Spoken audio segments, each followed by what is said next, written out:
Tiền mua dàn máy tính.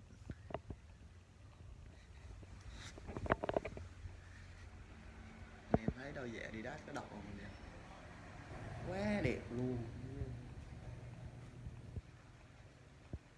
Ok liền. Bung hết rồi nha anh em. Tôi chỉ đợi chân thôi nha. Phở sáng nha anh em.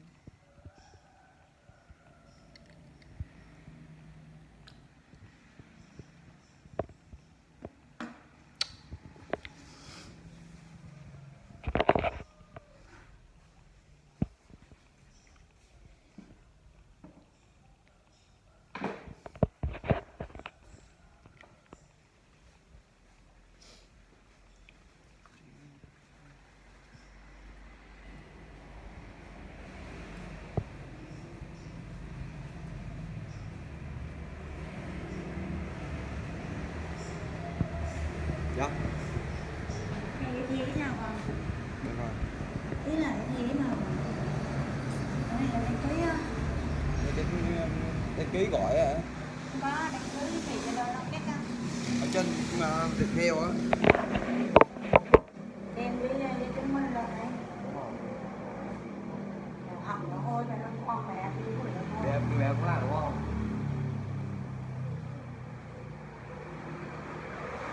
Đang nói là nó bay mình làm. Cái đêm là ở đây mình làm ấy. Còn không nói là nó kết nó cho mình gọi ấy. Kiểu như nó giờ bị lừa đảo.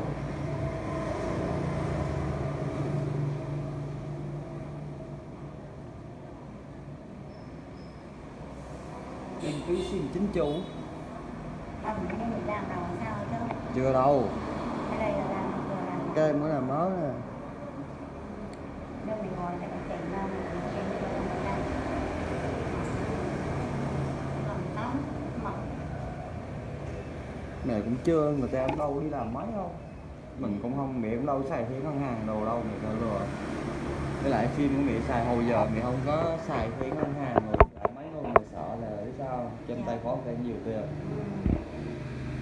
Con mẹ ơi, nó làm cái tiền mà có tiền cho mẹ.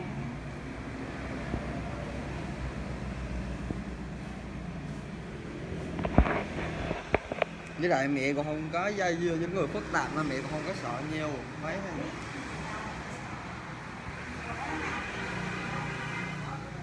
mình là mình làm chủ doanh nghiệp rồi hay là mấy cái Cái con này nó mà nó túi phương mình đủ. Mẹ này cũng hay chịu của mình đứa này con gái không. Nó là không đi à. Cái con trâu rồi.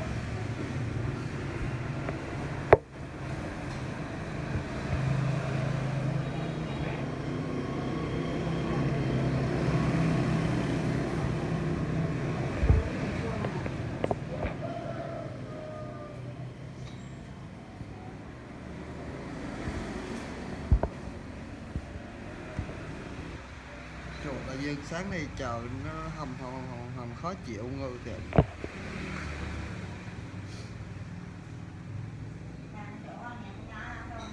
Đúng rồi.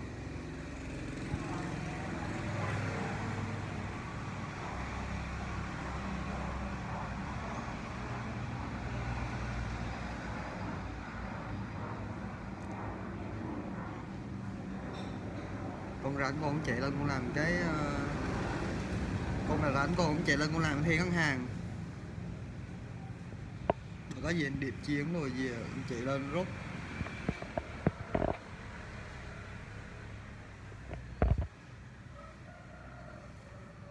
Mẹ mà có đuối mẹ nói con là con nói chuyện với anh Điệp 4-5 ngày rồi chứ Điệp cho em hay cho em bình thường.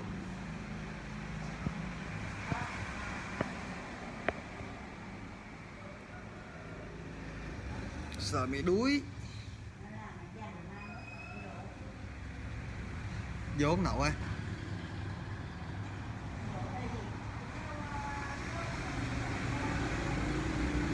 Vô ông nậu que mà đúng không? Chưa tới chứ.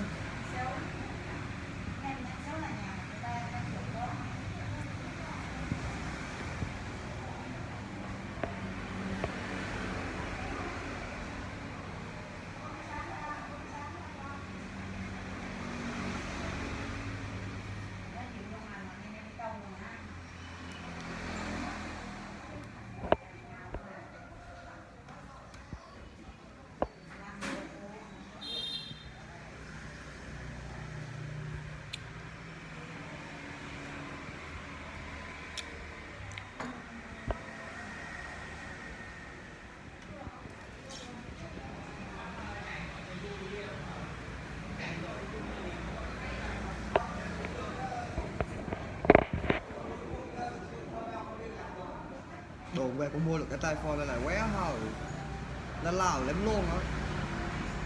Nhưng bị người thử 24.000 làm cái hơn là nó bằng cái tiền ship của mẹ cho. Tính ra đây là cái tiền ship không à, chứ còn cái tiền hàng lại xì giữa cha mình nhá.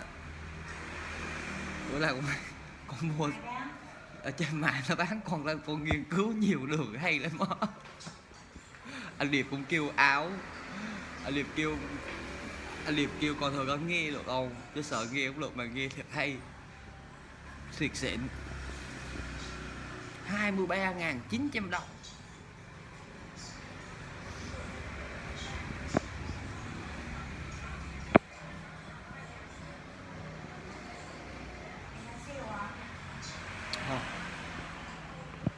Không không không không, không.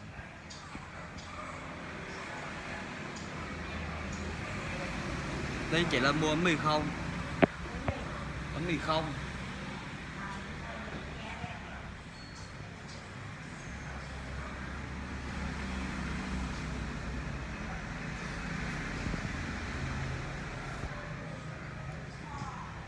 Chả là giờ ở đâu vậy chứ.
Tôi mua được cái tai phone AirPods 24.000 anh em.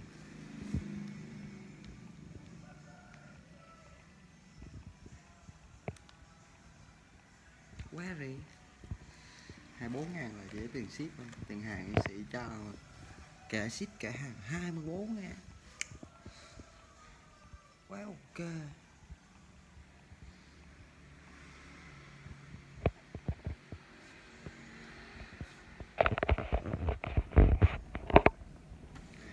Em dấu yêu ơi anh đang đi.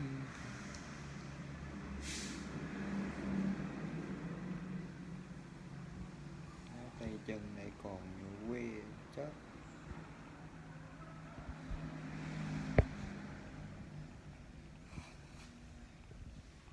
Như là tôi bị ấm nước chỗ đó anh em. Tôi vẽ ra phi tì lên bị sơn chỗ đây luôn, vẽ bấy bé chỗ đó.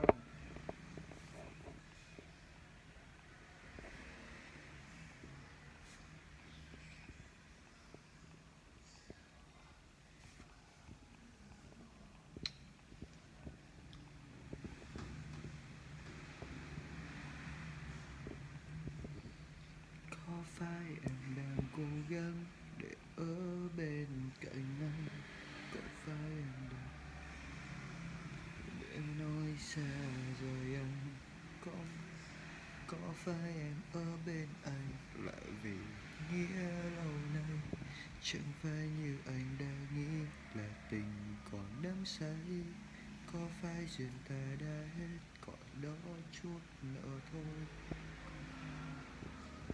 cha hết rồi sẽ hồi.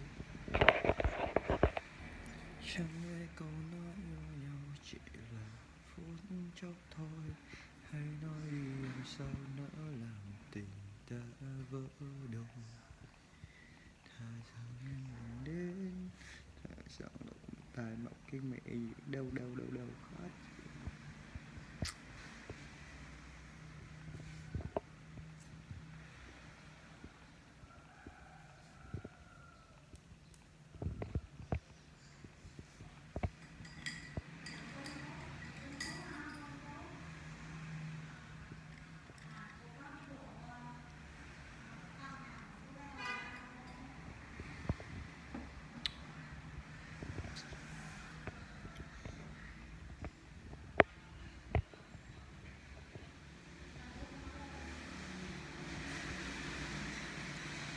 tóc tôi đang hơi khá hợp với khuôn mặt tôi nha. Tôi sẽ không cắt tóc đâu, không cắt tóc đâu, để dài dài.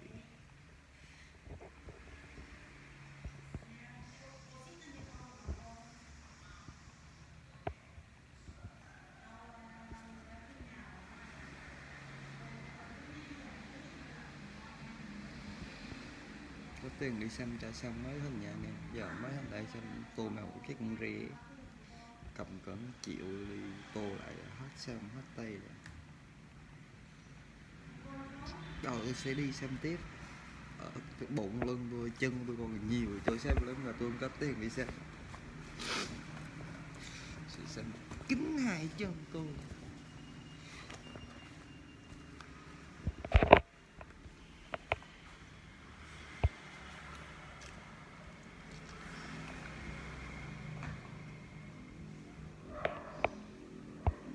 Toàn muốn bỏ thuốc lá lắm anh em, bỏ không được, mấy người bỏ thuốc lá không được, ghiền.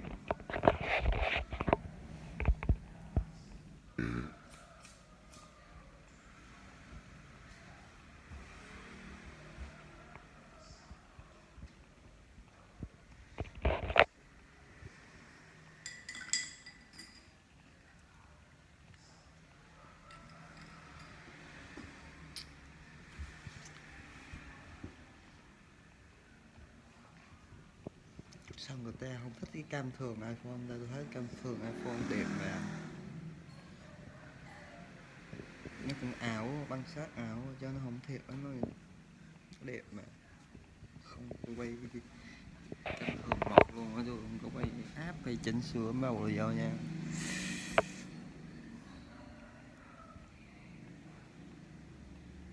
Thiệu thọ mụn rồi thấy hết mà. Review tôi mà có thêm cái điện thoại nữa tôi sẽ vô chơi game, tôi vừa review này nọ các thứ.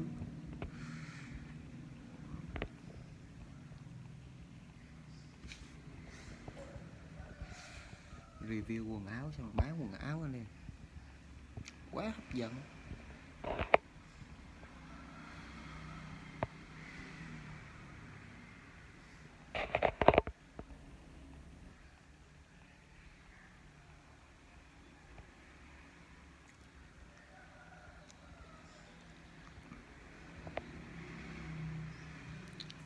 Thêm cái iPad nữa đọc còn mình mắt tôi bị cận nó tôi nhìn nhiều.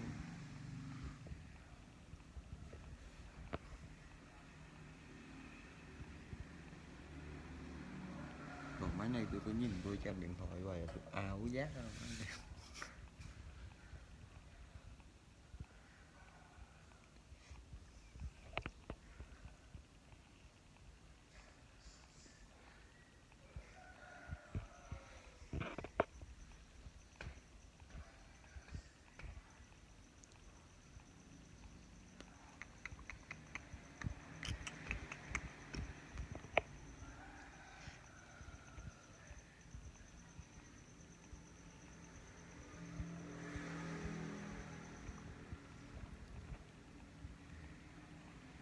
Mưa rồi mưa, mưa hát ru đêm buồn, con phố vắng tên ngắm ai về trong mưa.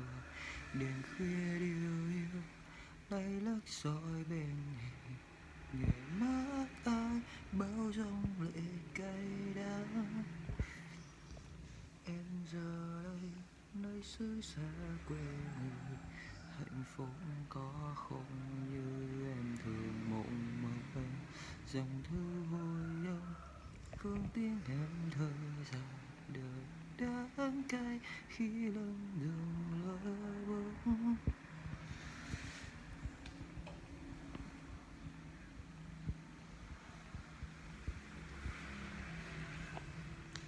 Tình yêu ngày xưa không sao như kéo bước chân em phun dây dại khờ người ai nhớ mãi cứ mong nên tôi.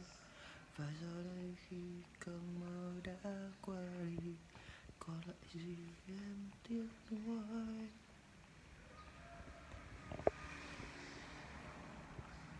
chỉ biết cầm nín nghe tiếng em khóc, biết làm gì cho em khi không được bên em. Thật đau chính anh hơn gấp trăm ngàn. Còn hơn trong đây em đau đớn vì ai, trong bóng tối ai biết thơ nguyện cầu vang đến ai. Cho tôi xin một chút ánh sáng soi lên niềm tin, cho bước chân lỡ lầm tìm lại về nơi trái tim.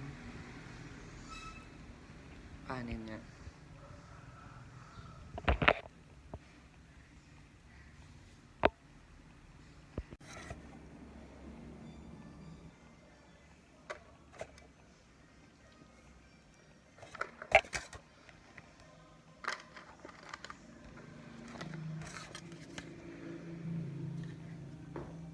Nhân vật chính này nè,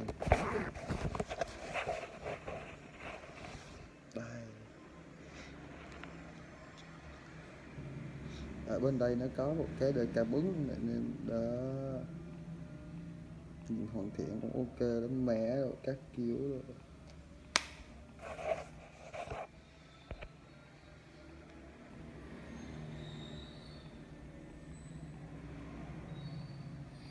Bây giờ tôi thử thay nắm tay rồi nha anh em.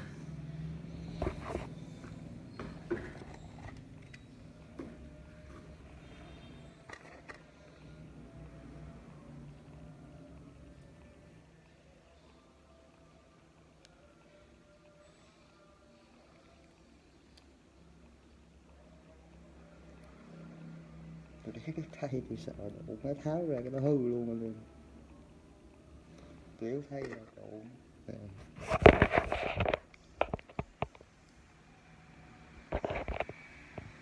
mang cho nhìn thời trang lắm nha anh em. Nghe cũng hay đó, mình mở lắp ra cái là nó tự kết nối lên trên điện thoại luôn, xong rồi lại cái đây nó có cái cảm ứng, mình muốn nghe là mình bấm vô mình nghe, kéo easy. Tiện dây sạc đây không là thấy qua 24.000 rồi. Ok.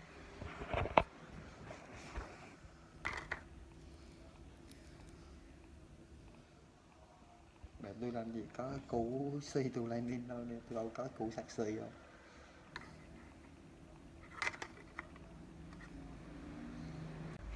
Đường bay nghìn trùng xa nhau, giờ chỉ còn lại niềm đau.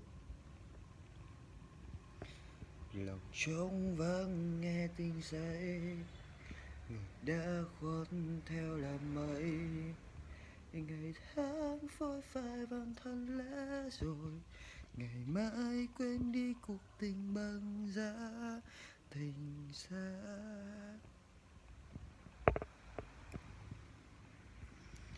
Đường bay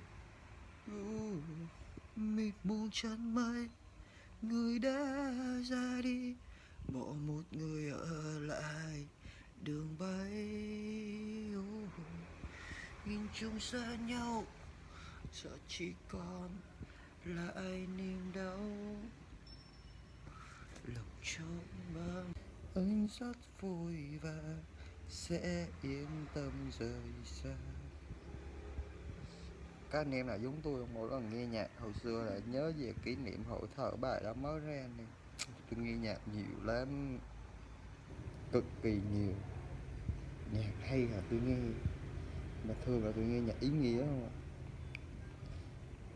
Dạo gần đây tôi mới nghe nhạc rap á, chứ hồi xưa tôi nghe toàn nhạc ballad, nhạc của US UK, nhạc Big Bang, nhạc của Beat.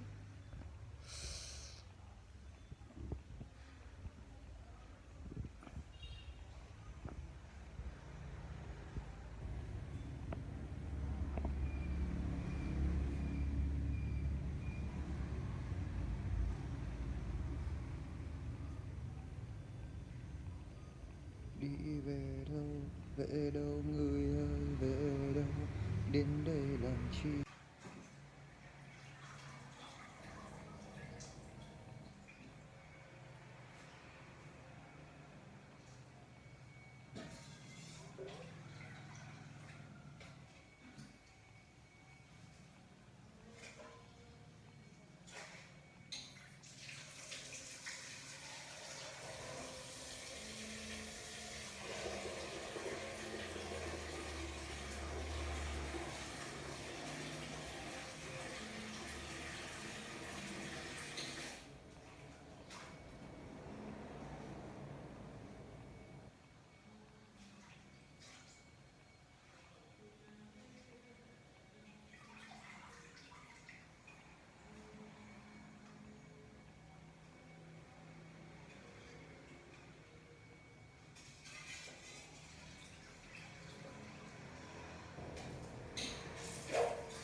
Nè có thuốc này. Đây có thuốc đây, không có thuốc đây, quanh quanh cái tang này có thuốc đó đây. Quanh đây vô thay bộ đồ ấy, bỏ thuốc đó. Vô thay đồ rồi bỏ túi áo sau cho đỡ nó, bỏ túi áo mấy con lấy ra nó.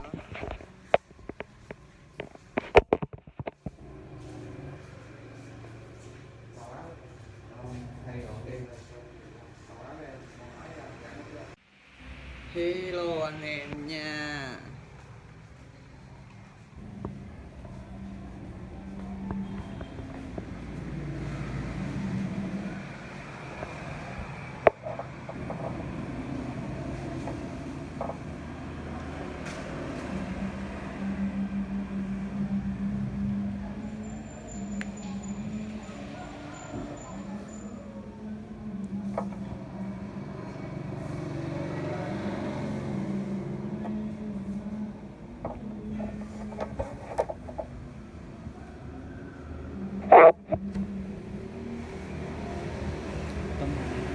Khi dõi theo ăn mây bên trên thờ bạc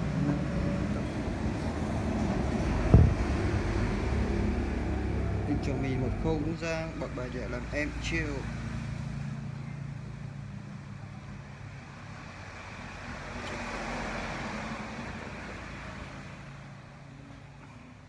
Làm một ngày đắm say được chị nhật là mình đến còn làm tay mình sẽ không nghe mình nghe họ hả hê bị người cũ là bị cho tụi mình cần thọ thể là một ai trong giống họ sẽ không rộng tách nhô có trái trong đống lọ.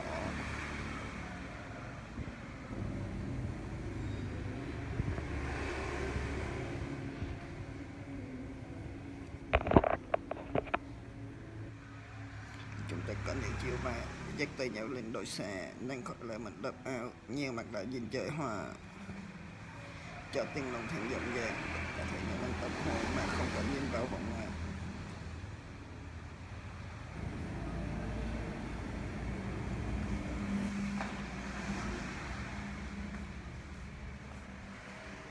Liên tục vậy đó lên đây.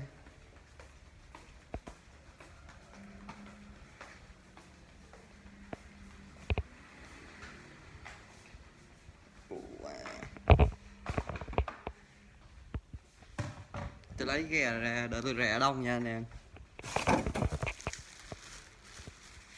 Rẻ đông thịt gà. Xíu nữa tôi ăn thịt gà tiếp. Tôi mua 30.000 hôm qua, nay vẫn còn nha.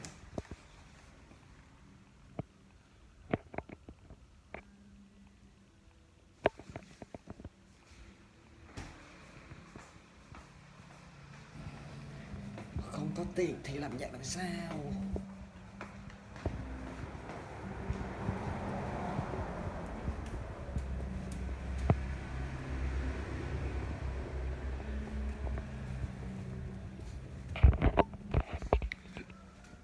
Oh my ass.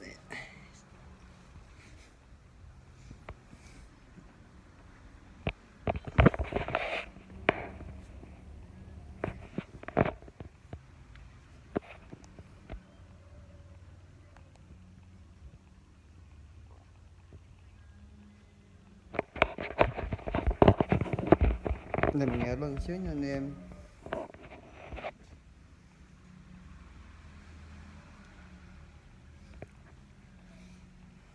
Tôi thấy con pixel 4 XL mà nay còn 3 triệu anh em.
Có tiền về Đắk Lắk ở cho mát nha anh em.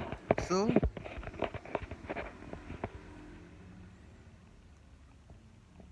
giá thuê nhà rồi nó rẻ nữa, lên đó thời tiết độ ổn định, nó cũng không có lũ lụt bão lũ luôn này nọ nha anh em. Nếu mưa đồ cũng có mưa to này nọ nhưng mà điều mát lắm anh em. Ở Đắk Lắk sướng lắm, tôi thích ở Đắk Lắk lắm.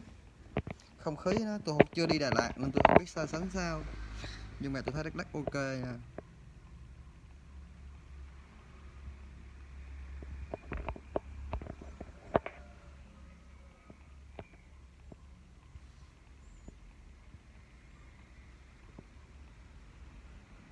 Biết